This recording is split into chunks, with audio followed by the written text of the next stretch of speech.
Invertir en la Bolsa Mexicana de Valores. ¿Es posible comprar acciones, volverte accionista de empresas mexicanas a través de la bolsa? Pero aquí surgen muchas preguntas. ¿En qué empresas se puede invertir? ¿Estás apoyando realmente a la economía mexicana al momento de hacer esta inversión? ¿Y cómo es que funcionan las dos bolsas de valores que existen aquí en México, la Bolsa Mexicana de Valores y la Bolsa Institucional de Valores? En este estado de bolsa en particular, quiero que hablemos acerca del ecosistema de la Bolsa Mexicana. Ya es sábado de bolsa con el tío Manolo.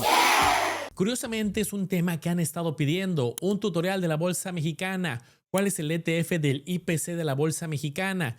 Manolo, contigo he aprendido mucho, mil gracias por hacer esta clase de videos educativos y nos menciona que quiere aprender más sobre la bolsa de valores. Y es que mucho se habla allá afuera de comprar acciones internacionales, que puede ser accionista de Apple, de Amazon, de Google, Tesla, Nvidia, entre muchas otras.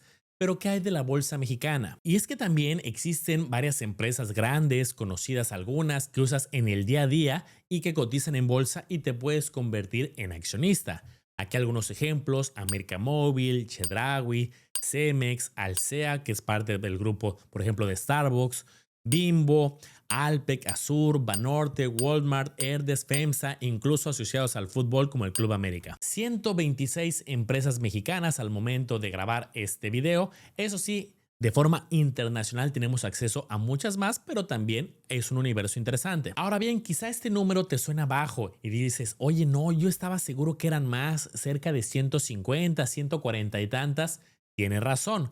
Falta otro instrumento también relacionado a bolsa. Y esto porque también hay que considerar fibras, fideicomisos de inversión en bienes raíces, estos portafolios, estos instrumentos que nos dan exposición a las rentas de centros comerciales, naves industriales, oficinas.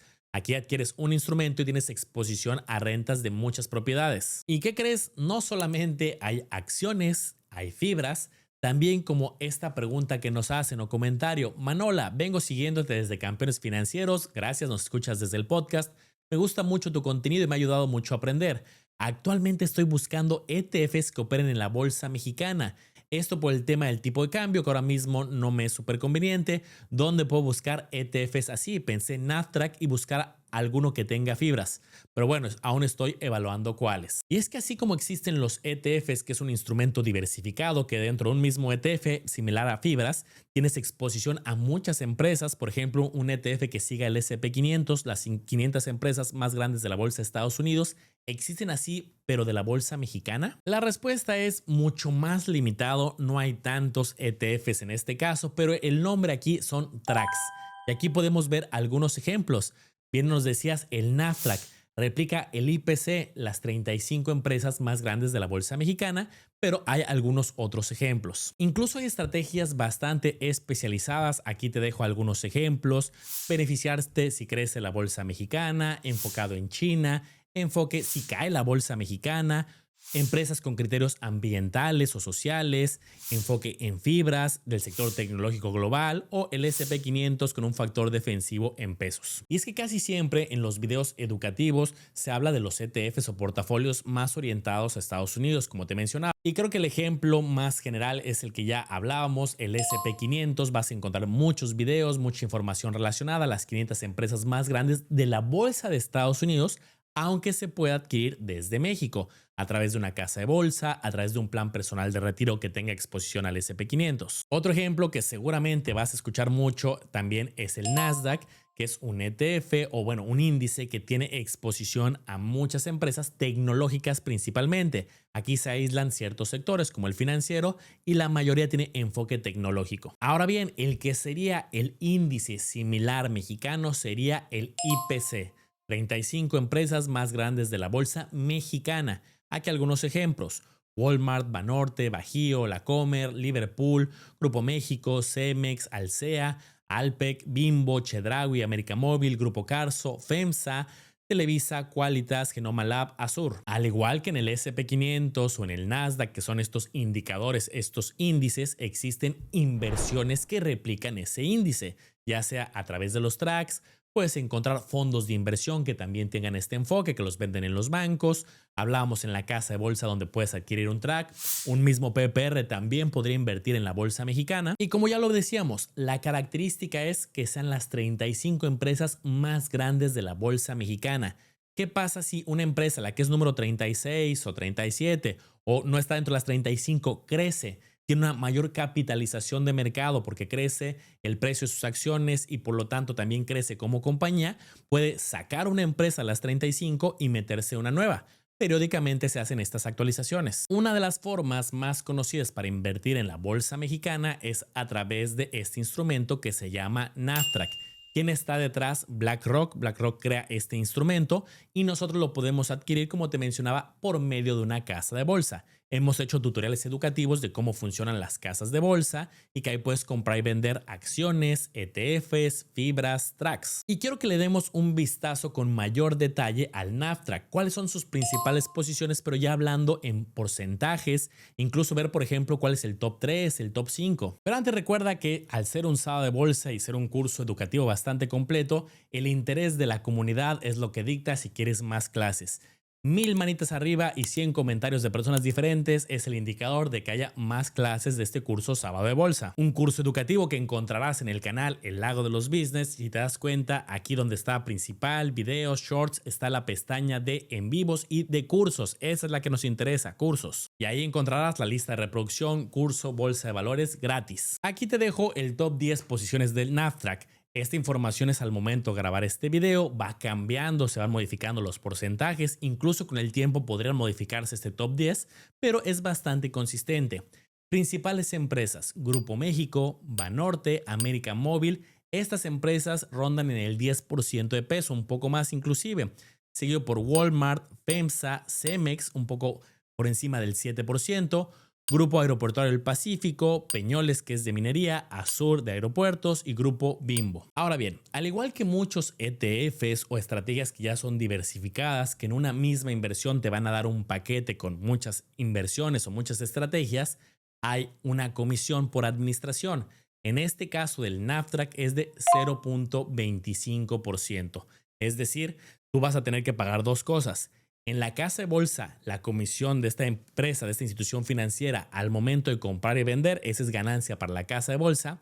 Y además, esta comisión de administración del 0.25. El costo es bastante asequible. Por ejemplo, al momento de grabar el video, finales de noviembre, ronda la acción o el título del Nasdaq en 63 pesos con 46 centavos. Esto va cambiando con el mercado, recuerda. Y a diferencia de los principales índices de Estados Unidos como el S&P 500 o el Nasdaq 100, que uno de los sectores más importantes es el de tecnología, observa cómo en el Nasdaq es completamente diferente.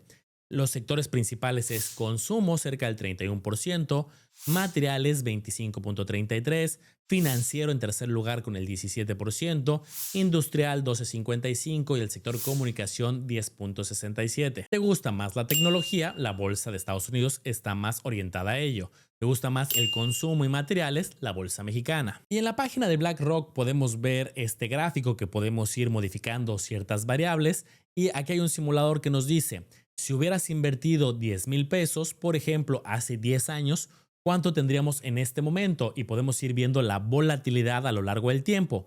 En algunos momentos incluso tendremos una cantidad inferior porque recuerda que es volátil, pero a la fecha tendríamos cerca de un 41% por encima. Por cada 10,000 pesos invertidos, 14,043. Ahora, si me meto a revisar los últimos 6 años, ¿cómo le ha ido año tras año? Vamos a revisar. Hay resultados mixtos. A algunos le ha ido de forma favorable, a algunos neutrales, a algunos con minusvalías. 2020, muy lateral, 1.27. 2021 destacó, 21.17. 2022, negativo, 9.24. 23 más 17.93. 24 menos 13.25 y el acumulado del año al corte de septiembre más 26.74.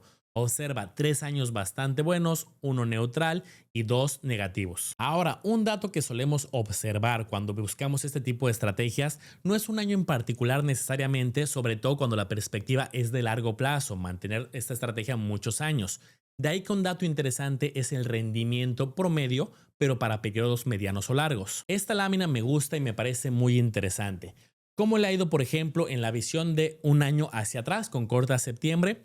18.33. En el otro corte del acumulado del año desde enero a septiembre veíamos que era incluso más. Promedio anual de los últimos 3 años, 12.12.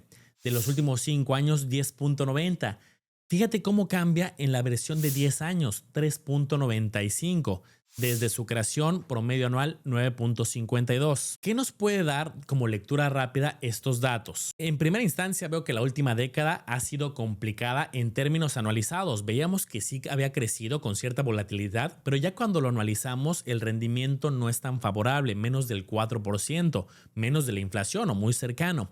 En los años recientes se ha visto una mejoría, sobre todo el último año ha sido bueno. En promedio, los últimos 3-5 años la fotografía supera el 10%. Por otro lado, quiero que profundicemos en las diferencias entre las acciones mexicanas y extranjeras. Creo que un primer punto relevante es el tamaño del mercado, no solamente de capitalización bursátil, no solamente las compras y ventas y del volumen, sino también del número de instrumentos. Ya hablábamos que combinando acciones, ETFs y si incluíamos fibras, hablamos de cerca de 150 instrumentos, incluso poco menos.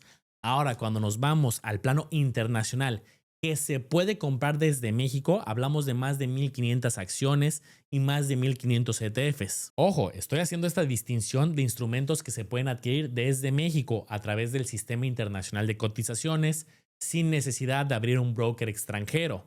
Ojo, hay muchas más, pero en México tenemos más de 3,000 instrumentos internacionales que se pueden adquirir localmente. Otro punto relevante que también gira los reflectores hacia las empresas de Estados Unidos o internacionales es el tamaño de empresas, sobre todo de las tecnológicas, que no solamente son de Estados Unidos, sino son internacionales, tienen una presencia global. Hay varias mexicanas que también lo hacen, pero son tamaños muy distintos. Observa el tamaño, por ejemplo, de Grupo México, que es de las principales del IPC, contra Nvidia, que es de las principales del SP500. Tamaño muy distinto. Otro punto es la liquidez o bursatilidad, es decir, qué tanto se compra y se vende una acción. En el caso de las empresas mexicanas suele ser mucho más bajo comparado con las empresas populares de Estados Unidos. Y es que si nos vamos a datos históricos, hay mucho más personas, ciudadanos de Estados Unidos que invierten en bolsa, comparado con mexicanos que invierten en bolsa. Si bien ha habido una evolución muy importante en los últimos 5 o 10 años, cada vez hay más mexicanos estudiando educación financiera, con aplicaciones relacionadas a bolsa y otro tipo de instituciones financieras, pero aún hay mucho por hacer. Otra diferencia importante es que cuando tú inviertes en empresas mexicanas, tu exposición más directa es al peso. Puede haber una exposición indirecta si la empresa tiene operaciones internacionales, claro está, pero eso es indirecto. Ahora, cuando un mexicano compra por medio de una casa de bolsa una acción, una empresa de Estados Unidos como Apple, como Amazon, no solamente el rendimiento va a depender del desempeño de la empresa, también hay una exposición al tipo de cambio. Me ha tocado ver casos de personas que dicen, oye, yo invertí en una empresa de Estados Unidos, en un ETF de Estados Unidos, me metí a investigar su rendimiento en Internet y me aparece un cierto rendimiento. Lo comparo con el del instrumento financiero a través de un ETF, de un PPR. Oye, no me coincide, el porcentaje de rendimiento no es el mismo.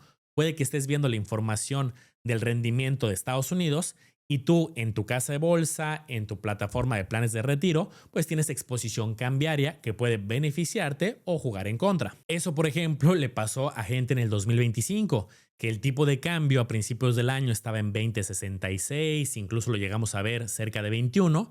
¿Y qué pasó? Se fue hacia finales del año a 18 y tantos, 18.29 al momento de grabar el video. Entonces puede ser que la empresa creció el rendimiento de la acción, pero el tipo de cambio te jugó en contra si la compraste hace un año. Que por cierto, puede pasar lo contrario.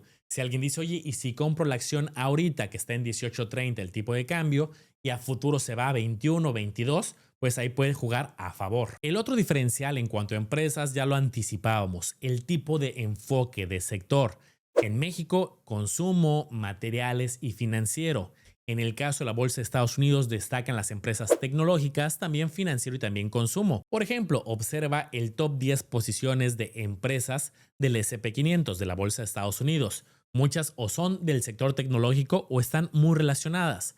Nvidia, Apple, Microsoft, Amazon, Broadcom, Alphabet, que es Google, Meta, Tesla. ¿Y dónde se puede invertir, ya sea en acciones mexicanas o de Estados Unidos? Bueno, veamos algunos ejemplos. Un camino es por medio de las casas de bolsa como GBM, Actinver Trade, Cuspid, Finamex, BBVA. De hecho, los grandes bancos también tienen división de casa de bolsa.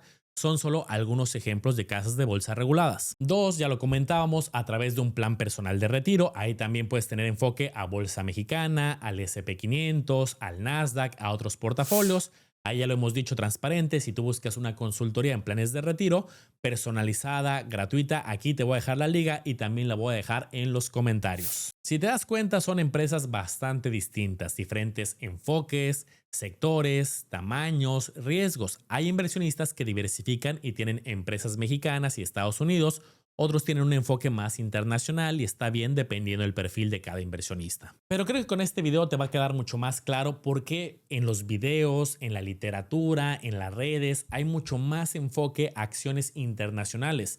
De entrada, el mercado es más grande, hay mucho más empresas, mucho más ETFs comparado con la bolsa mexicana que aún está en desarrollo. Y otro punto importante, aunque lleva muchos años, se ha quedado estancado en cierta medida en el número de instrumentos.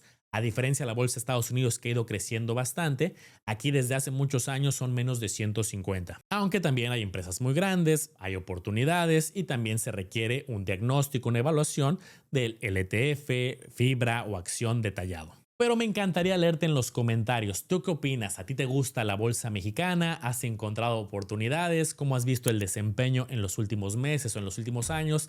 Te leo allá abajo. Muchas gracias a todos por acompañarme en este sábado de bolsa. Nos vemos el próximo sábado para seguir haciendo grandes las letras chiquitas de las finanzas en otro sábado de bolsa. Espero te haya gustado este review informativo. Recuerda analizar y comparar muy bien porque tú serás el único responsable de tomar una decisión bien fundamentada.